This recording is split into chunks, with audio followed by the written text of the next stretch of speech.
Merci parce que là, merci parce que rejoignons pour nous continuer à lire la parole de Dieu. Merci parce que ce channel-là, chaque jour, bon Dieu mettez, nous lisons un passage du Nouveau Testament pour que nous bâtissons, nous construisons nous ensemble. Merci parce que là, je un cœur avec dans un mot de prière pour demander cet esprit pour éclairer nous. Papa, dans le nom de Jésus, merci pour ta parole, la parole inspirante, ta parole. On doit aider nous à comprendre et de nous identifier qui sont voulés enseigner nous dans ce chapitre. Bénis chaque ami qui est avec nous, qui branche n'importe côté. Et de joindre, retrouver dans la parole ça. Nous vous remercions, précieux Saint-Esprit. Merci Père, dans le nom puissant de Jésus. Amen. Et nous avons chapitre 5 qui est un chapitre extraordinaire. Et nous allons regarder l'autre chapitre, chapitre 6, Luc chapitre 6. Il arriva un jour de sabbat appelé second premier, que Jésus traversait des champs de blé. Ses disciples arrachèrent des épis et les mangeaient après les avoir froissés dans leurs mains. Un petit campé là, où son gênant, j'en dit, c'est un jour sabbat, et pas bien toujours dans le contexte de l'Ancien Testament. Et Jésus allait régulièrement, le judaïste, et aller dans la synagogue là, c'est là pour joindre mon pour joindre foule là, c'est là ils ont rencontré, puis ils partagé. Et pendant la traversée, et puis disciples, ils ont dit des sacs pas réservés pour tout le commun des mortels, et puis disciples passé au commencé. Comme tu as dit, moun et la tibonique ils ont duré, et puis il a passé la mer pour joindre puis manger. Et puis l'autre monde qui a observé, vexé un peu plus, demandé, ça passe là. Ou par contre, ça réservé pour une catégorie de personnes. Et nous allons regarder réflexion pharisiens qui ça dit. Quelques pharisiens leur dirent, pourquoi faites-vous ce qui n'est pas permis de faire pendant le sabbat? Pendant le sabbat. Jésus leur répondit, n'avez-vous pas lu ce que fit David lorsqu'il eut faim, lui et ceux qui étaient avec lui? Et on est, par exemple, c'est grand lecteur, on a étudié, respecter pour, d'après eux-mêmes, pour respecter la loi à la lettre. Il dit, mais ça arrivé. Et puis Jésus dit, ok, au passage, ça David fait avec 10 pieds. Pendant que tes grands goûts étaient arrivés, c'était réservé et à les vieux, gens qui étaient là dans le temple pour servir, pas de gens fait ça. Mais David arrivait, il prend, il mangeait, et puis il bat les gens qui étaient accompagnés là. Comment il entra dans la maison de Dieu, prit les pains des propositions et en mangea, et en donna à ceux qui étaient avec lui, bien qu'il ne soit permis qu'aux sacrificateurs de les manger. Et il leur dit, le Fils de l'homme est maître même du sabbat. On fait camper là et Jésus dit que le Fils de l'homme est maître même du sabbat. C'est-à-dire, c'est dans lui-même le sabbat. Pas oublier que c'est dans l'Ancien Testament. L'Éternel Dieu bail sabbat avec le peuple là, surtout lorsque les fins quittaient l'Égypte. Et s'ouvre en Genèse, lorsque le 7e jour, Dieu reposait. Mais ça dit, c'était fini. Il va dans l'autre semaine pour la recommencer, Et c'est comme si on peint un tableau, elle finit, et elle dépose, elle repose, elle finit. Et un chef-d'œuvre, il finit, reposer. Mais par contre, ça, nous avons que tout le monde comprenne ça. Tout le monde qui a lit ensemble avec nous. C'est important. Il faut prendre repos. Pour corps. Il faut prendre repos. Bon Dieu parlait que 7 sur 7 ou kiff. Non, comme ça, surtout lorsque vous venez de nouveau, ou habité par Saint-Esprit, nous sommes devenus le temple de Dieu. Amen. Le temple du Saint-Esprit. Quand on a besoin d'équilibre. Il a besoin d'équilibre pour en bonne santé, pour mon Dieu capable d'utiliser, capable de continuer à habiter. Dans le contexte Ancien Testament, là pour nous te joindre, présence de mon Dieu, faut-il bien que nous allions à Jérusalem dans le temple. Mais pour vous et moi, nés de nouveau, nous sommes des gens heureux, nous sommes des gens bénis, parce que nous sommes devenus le temple de Dieu, le temple du Saint-Esprit. Et il a toujours fait la part des choses, fait équilibre, joindre un moment, un jour, pour reposer. Alors, vous comprenez, c'est kiff, à dire, vous voulez comprendre, ou de pays tchèques, de son travail, non. Qu'on est que un bon Dieu qui prend soin, et qui prend soin, joindre façon pour équilibrer, pour jeune repos. Donc encore, je fais ça. Amen. C'est pas repos, un jour qu'a sauvé. Non, c'est pas ni dimanche, ni samedi, ni mercredi, ni vendredi. Mais repos, Jean, l'auteur de l'Épître aux Hébreux, Hébreux 3 et 4, c'est le bon Dieu, moi reposer. Amen. Moi, j'ai un repos. Repos, lorsque dit venez à moi, vous tous qui êtes fatigués et chargés, je vous donnerai du repos. Les amis, au été. Mettre sabbat, il est l'éternel Dieu, il est Jésus-Christ. Il dit, et le Fils de l'homme est venu, et le Fils de l'homme est maître. Le Fils de l'homme est maître même du sabbat. Il arriva un autre jour de sabbat, que Jésus entra dans la synagogue et qu'il enseignait. Il s'y trouvait un homme dont la main droite était sèche. Les scribes et les pharisiens observaient Jésus pour voir s'il ferait une guérison le jour du sabbat. C'était afin d'avoir sujet de l'accuser. Mais il connaissait leurs pensées, Jésus-Christ, mais il connaissait leurs pensées. Et il dit à l'homme, Jésus, il dit à l'homme qui avait la main sèche, lève-toi, tiens-toi là, au milieu. Et il se leva et se tint debout. Jésus leur dit, je vous demande s'il est permis, le jour du sabbat, de faire du bien ou de faire du mal, de sauver une personne ou de la tuer. Alors, promenant ses regards sur eux tous, il dit à l'homme, Jésus, il dit à l'homme, étends ta main. Et l'homme, il le fit, et sa main fut guérie. Ils furent remplis de fureur, et ils se consultèrent pour savoir ce qu'ils feraient à Jésus. Bon, petit copé. Jésus arrivé dans le temple, et puis il a depuis le fait, il vraiment une anomalie, il handicapé. Et puis il est pareil, Jésus a pitié pour lui. Et puis Jésus, monsieur là, a observé, est-ce que Jésus va faire une rencontre? Et puis il a regardé, parce que le jour du sabbat, il y a 6 jours, il dit, le jour du sabbat, pas venir faire ça. Et puis Jésus a posé la question, monsieur, est-ce que le jour du sabbat, c'est l'un qui a fait bien, nous qui a sauvé le monde, nous qui a aidé le monde, est-ce que c'est ça? Monsieur là, l'anti-soulier ou pas carré? Et Jésus dit, non, non, et ça quoi c'est? Longez-moi. C'est la foi. L'étendue, la parole de foi. Et qui n'a pas l'habitude de faire ça. Et puis, non, boum, imaginez que en bas, par contre, chaque développé, bing, et puis mis en poussée. Et bonne nouvelle que j'ai pour nouvelle merveilleuse, bon Dieu toujours dans business c'est miracle. Bon Dieu toujours dans business opérer miracle, là chercher des hommes et des femmes, quel que soit mon nom, monde qui fait confiance, monde qui applique, qui tendait la parole et qui croit. La foi vient de ce qu'on entend et ce qu'on entend vient de la parole. Bim! Les miracles à fait, qu'on a monsieur dit, bon, nous entrons avec Jésus, ça, nous cherchons façon pour nous éliminer. Regardez, regardez. En ce temps-là, Jésus se rendit sur la montagne pour prier. Attendez ça. Sur la montagne pour prier. Et il passa toute la nuit à prier. Jésus, dans le ministère de la prière, il était toujours à prier. Et surtout, nous parlons pour ça, il passait toute la nuit à prier. Alors, c'est une grande décision qu'il va prendre. Il ne va pas prendre n'importe décision, n'importe enviture, voilà. Il fait sûr que ça prend il en volonté papale. Verset 13. Quand le jour parut, il appela ses disciples et il en choisit 12. Une décision. 12 auxquels il donna le nom d'apôtres, c'est-à-dire messagers, un envoyé. Ok, ce sont des messagers, ce sont des envoyés.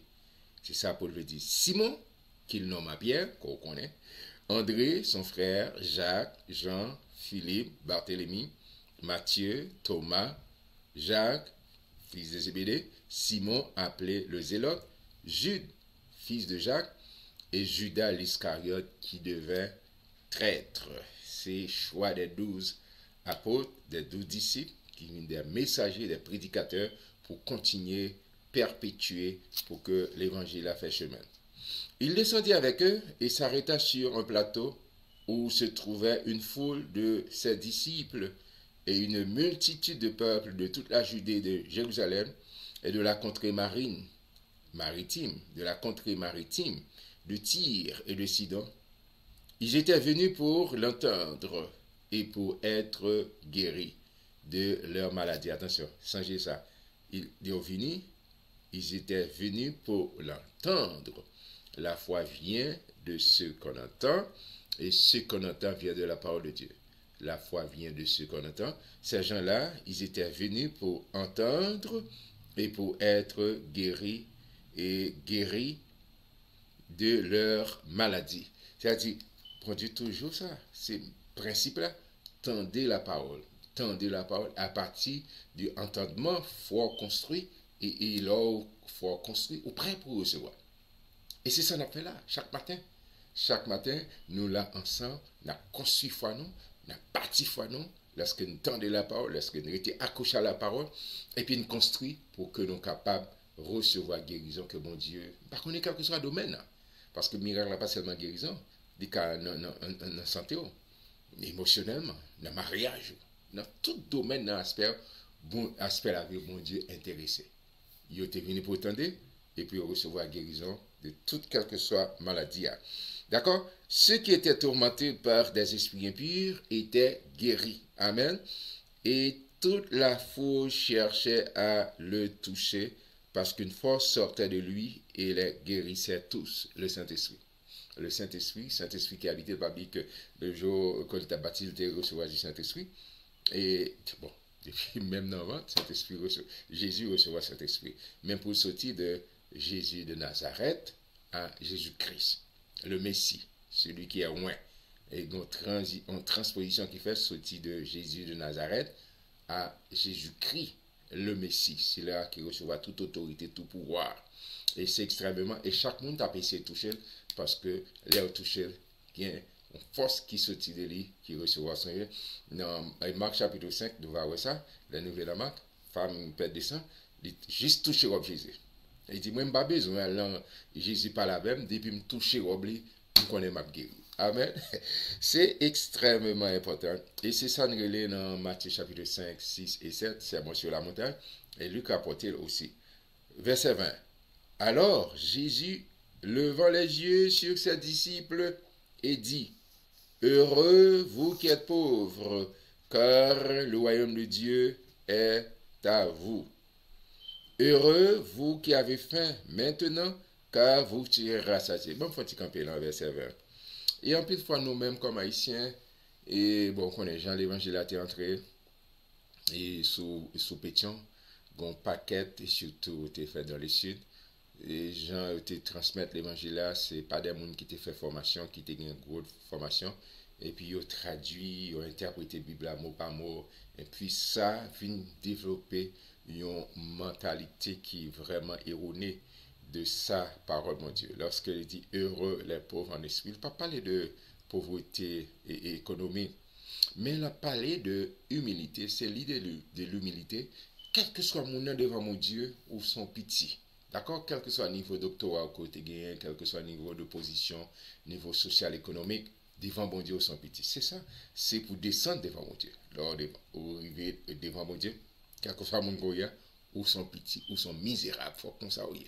Mais c'est pas la mentalité, genre, en pile année, ça est vraiment déformé, pensez nous, comme si au monde capte mon Dieu, folle, des chirés, il va pas manger un pain, il va gagner, il va pas prendre soin, c'est ça. Non, non, c'est pas vrai. Ça, vraiment, c'est un paradoxe. Nous servons mon Dieu qui c'est le propriétaire de toutes choses. Et puis pour moun qui servi dans crasse, dans misère, ça va pas faire sens du tout. C'est une mauvaise interprétation de la parole de Dieu. Ce que Jésus a pensé, c'est la béatitude là. Il dit heureux les pauvres en esprit. Il dit devant mon Dieu ou son pitié. C'est venir devant mon Dieu dans l'humilité. C'est l'humilité que le Seigneur a enseigné à travers cette béatitude. Il dit heureux vous qui avez faim maintenant, car vous serez rassasiés. Et surtout pas oublier que les Jésus t'a parlé, le peuple juif là, c'est considéré comme en seconde classe. Seconde classe sous l'Empire romain. Et Romain, c'est eux qui t'a dominé. Et puis, eux-mêmes, il n'y a pas tant de pouvoir qui vient renverser l'Empire là pour mettre au pire. Et puis, Jésus dit non, moi, je viens faire un bagage autrement. Moi, je viens établir le royaume de Dieu. Et moi, je viens prêcher la bonne nouvelle. Si au libre, si au connaissance avec, et si là, qui a tout pouvoir, toute autorité, hey, pas gagner qu'un péché, pas gagner qui est capable de bon dans l'esclavage. Il dit, heureux vous qui pleurez maintenant, car vous serez de la joie. Heureux serez-vous lorsque les hommes vous haïront, lorsqu'on vous chassera, vous outragera, et qu'on jettera à votre nom comme infâme à cause du Fils de l'homme. Réjouissez-vous en ce jour-là et tressaillez d'allégresse parce que votre récompense sera grande dans le ciel, car c'est ainsi que le Père traitait les prophètes. Mais malheur à vous, riches, car vous avez votre consolation. Malheur à vous qui êtes rassasiés, car vous aurez faim. Malheur à vous qui riez maintenant, car vous serez dans le deuil et dans les larmes. Malheur lorsque tous les hommes diront du bien de vous, car c'est ainsi qu'agissait le Père à l'égard des faux prophètes. Et Jésus a fait là, il a dit, un diagnostic, dit, mais comment la société a fonctionné? Et je dis, si vous même vous recevoir toute consolation, pas oublier. Sous bien, sous bien, on compte, sous ses positions, on compte, et bon royaume futur. Ok? On dit traiter non, pas rien pour traiter, mais attention, faut-il bien que nous bâtissions foi nous sur Dieu, Jésus-Christ, en tant que le Dieu qui s'est fait chair, Emmanuel, Dieu avec nous. Nous avons besoin de suivre le principe, suivre ça, alimenter pour nous faire, pour que nous soyons capables vraiment joindre toute consolation, etc. Verset 27, il dit, mais je vous dis à vous qui m'écoutez, aimez vos ennemis, faites du bien à ceux qui vous haïssent. Bénissez ceux qui vous maudissent. Priez pour ceux qui vous maltraitent. Si quelqu'un te frappe sur une joue, présente-lui aussi l'autre. Si quelqu'un prend ton manteau, ne l'empêche pas de prendre encore ta tunique. Donne à quiconque te demande et ne réclame pas ton bien à celui qui s'en empare. Alors, le Seigneur dit, écoutez, mes principaux, si tu apprends la loi, tu dis, hey, pour être dans prudent, mais moi-même, moi, je dis autrement. D'accord, moun qui a persécuté, qui s'est passé, pas rendre l'appareil pour dire, bon, non, si tu es frappé, mais ce n'est pas de manière littérale. D'accord, c'est pas résister, c'est pas bien intention, ou même dire, moi, manger. Vous savez, c'est dans Jacques, ou bien, et cap dit ça, dans Romain, Paul dit ça tout, selon ce dit Saint-Esprit, à moi la vengeance, à moi la rétribution, dit l'Éternel des armées. C'est pas où avec force pas vous dit bon ok et surtout si nous vivons dans une société civilisée il y a la justice pas manger tête ou pas laisser faire tête aux justice. C'est ça que Jésus a pensé il dit apprenons pour maudire pour rendre et pour être dans prudent non même moi-même d'où béni moun qui maudit d'accord moun qui veut faire du mal pas faire même gens pas rendre l'appareil et n'importe moun qui mando des pour capacité. Attention, je ne sais pas de vous faire égarer, pour le monde qui vient exploiter, vient dilapider, et gros mot, éplucher, c'est un gros mot français, et qui vient éplucher, dans le passage, Jésus dit, ouvrir, d'accord? C'est le monde qui prend pour égarer, le monde qui n'a pas égarer. Ok? Vous comprendre ça, mais on va ouvrir, qui est cœur sensible, qui est cœur ouvert, qui est une centrale de miséricorde, là pour faire, vous faites, ça pour faire. Et principe l'argent, et il a dit gagner autant que vous pouvez, économiser autant que vous pouvez, et donner autant que vous pouvez. C'est trois principes. C'est John Lewis qui a partagé ça. Tout ton cas fait comme, depuis dans bonne condition. Tout ton cas et économiser, faire ça autant que vous capable, mais autant que vous capable, bye, il faut faire ça. D'accord, mais pas égaré pour dire non, ah, bon sous petit ça. Et bien ça, Jésus a pensé. On allait pour les papares. Ce que vous voulez que les hommes fassent pour vous, faites-les de même pour eux. Mais obligé de faire un petit camper, même si je dis aller rapide. Mais il y a des personnes pas courir sur eux comme ça, pour un petit camper. Mes frères, c'est mes sœurs. C'est ça, nous sommes là. Que nous jouons dans Matthieu 7, 12 aussi. C'était un principe, la règle d'or, qui existait dans d'autres religions avant Jésus était venu. D'accord? Avant Jésus était venu, passage ça que l'on appelle la règle d'or de la vie, il était à la forme négative. Là, Jésus est venu, Jésus transformait, il mettait à la forme affirmative. Ok? C'est une règle qui était pratiquée dans toute religion qui était gagnée à l'époque. Mais Jésus vient dire, tout ça t'a mais l'autre monde fait pour faire pour eux. D'accord? Et c'est une prière pour moi, l'aime comme, que mon Dieu, comme t'as mettre ça dans gros billboard. Presque tout côté, mon a passé. Parce que c'est le problème ça qui mettait Haïti côté lié. Haïti côté lié. Et tout le monde, il y a tête sur tout l'autre monde autour de eux, ça va dire rien pour eux. C'est encore objet, c'est quelque chose. D'accord? Mais mettez-vous dans sur l'autre monde. Soit t'as aimé l'autre monde fait pour faire. D'accord? Si t'as aimé ou qu'on a besoin de manger, il faut l'autre monde manger. Si mon ta vie, t'as besoin de l'eau propre, ou même qu'on ait besoin de faire pour eux. Permettre de réaliser surtout là, au niveau de décisionnel, quoi, prendre décision. Faire, c'est extrêmement. Je nous arrive à appliquer cette règle, la règle d'or. Et dans la famille, dans l'institution, dans le pays, nous ne pas dire qu'on éradiquer totalement, mais nous avons vraiment amélioré si nous appliquons la règle d'or de la vie. Tout ce que vous voulez que les hommes fassent pour vous, faites-le de même pour eux, car c'est la loi et les prophètes. Si vous aimez ceux qui vous aiment, quel gré vous en sera-t-on? Les pécheurs aussi aiment ceux qui les aiment. D'accord? Si vous aimez seulement mon qui aime, pas faire qu'un bail différent. Si vous faites du bien à ceux qui vous font du bien, quel gré vous en sera-t-on? Les pécheurs aussi agissent de même. Jésus a dit, mais écoutez, nous besoin aller, nous besoin extrapoler dans les bureaux. Et si vous prêtez à ceux de qui vous espérez recevoir, quel gré vous en sera-t-on?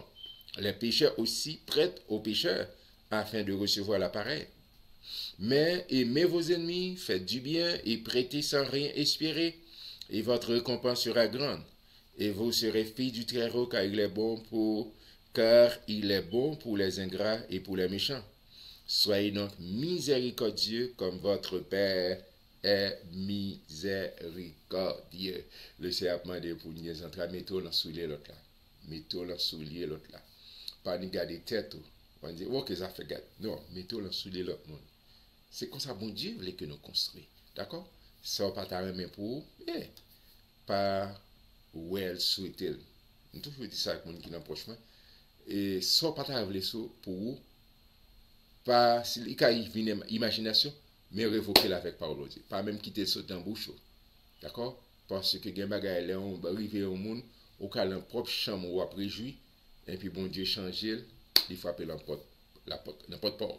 D'accord? C'est extrêmement important pour veiller cerveau, pour veiller cœur, et surtout veiller ça va déclarer dans la bouche. Pas penser en quel bagage mal pour l'autre. Soyez donc miséricordieux comme votre Père est miséricordieux, entrailles de miséricorde. Il dit ça qu'a passé l'autre monde fort mal. Et concernant le jugement, il dit ne jugez point, et vous ne serez point jugés. Ne condamnez point, et vous ne serez point condamnés.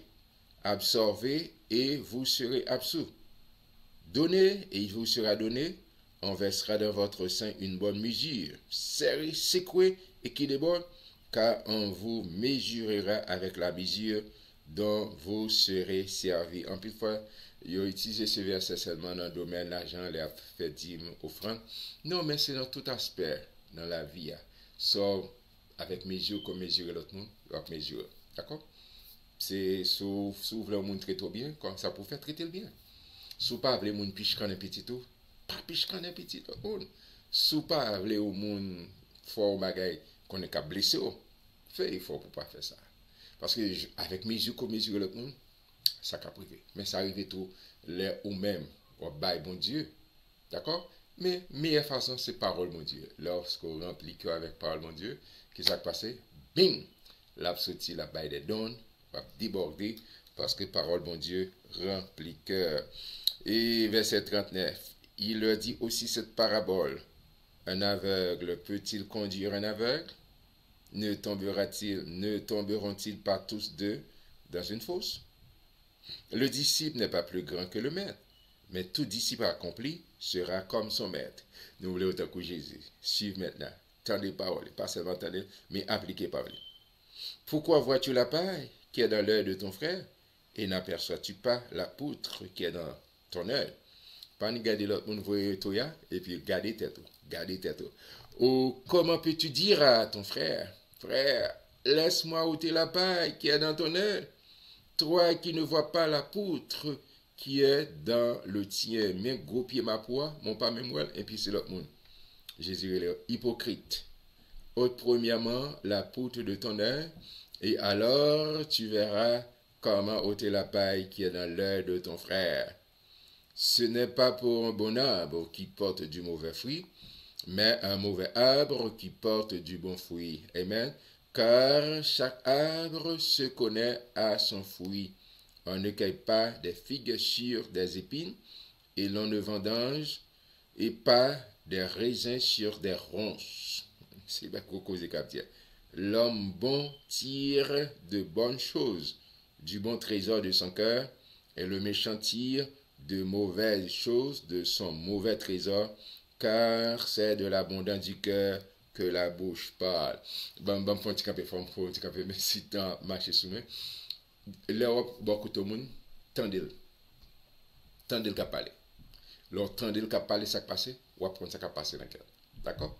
Parce que si il y a un mauvais bagage, si c'est plaisir sexuel, si c'est l'amour de l'argent, et ça qui passe dans le cœur, là, c'est ça qui a sorti. D'accord? Si blague il peut faire, Jean peut pas l'avoir, Jean peut traiter famille, madame, etc., ben Maril, et juste payer attention de ça qui a sorti dans la bouche. C'est de l'abondance du cœur que la bouche parle. Et qui sont mettés dans le cœur? Qui sont plantés dans le cœur? Et ça que n'a pas encouragé, chaque matin, n'a planté la parole. N'a planté la parole, bon Dieu, dans le cœur. Et la parole, bon Dieu, remplit le cœur. Et c'est ça, fort souvent, nous, on me dit non, mais peut-être là dans tout, nous t'es ignorés. Parce que l'Éternel Dieu dit avec Jésus, que ce livre de la loi, nous c'est loi, point de ta bouche, méditez le jour et nuit, nous remplit le cœur nous avec, nous dit, n'a remporté succès, n'a remporté victoire. On remplit le cœur nous avec parole, bon Dieu, chaque jour, régulièrement, nous lisons la parole, nous plantons, mais pas seulement, attendez, pas seulement nous lisons, mais appliquez-le. Parce que par la pape gagne fait si nous pas appliquer dans la vie. C'est extrêmement important. C'est de l'abondance du cœur que la bouche parle. C'est de l'abondance du cœur que la bouche parle. Pourquoi m'appelez-vous Seigneur et ne faites-vous pas ce que je dis? Pour ça, vous le mettre, et puis ça me doit pas faire. Soit pour le mettre, c'est pour appliquer, ça me dit à faire. Et c'est ça qu'on a exhorté. C'est ça qu'on a exhorté. Je m'ai exhorté tête, mais on a appliqué par le bon Dieu. Sa parole, bon Dieu dit, hey, il dit, si vous m'aimez, gardez mes commandements. Il dit, pas qu'après les mettre, et puis vous pas faire samedi là. Samedi là, c'est Élie pour faire. Je vous montrerai à qui est semblable. Tout homme qui vient à moi entend mes paroles et les met en pratique. Il est semblable, moun qui met tes paroles en pratique, mais comment moun ça est? Il est semblable à un homme qui bâtisse une maison, à creuser profondément et à poser le fondement sur le roc. Une inondation est venue et le torrent s'est jeté contre cette maison sans pouvoir l'ébranler parce qu'elle était bien bâtie. Mes frères et mes sœurs, si vous construisez la vie sur la parole de Dieu, c'est un fondement inébranlable. Toujours, ça Jésus dit, a bien torrent, a bien persécution, a bien tremblement de terre, de manière, pas dit tremblement, non, circonstance la vie, a toujours bien bagage. Le Seigneur Dieu, pas jamais dit, pas bien problème, a toujours dit, vous aurez des tribulations dans ce monde.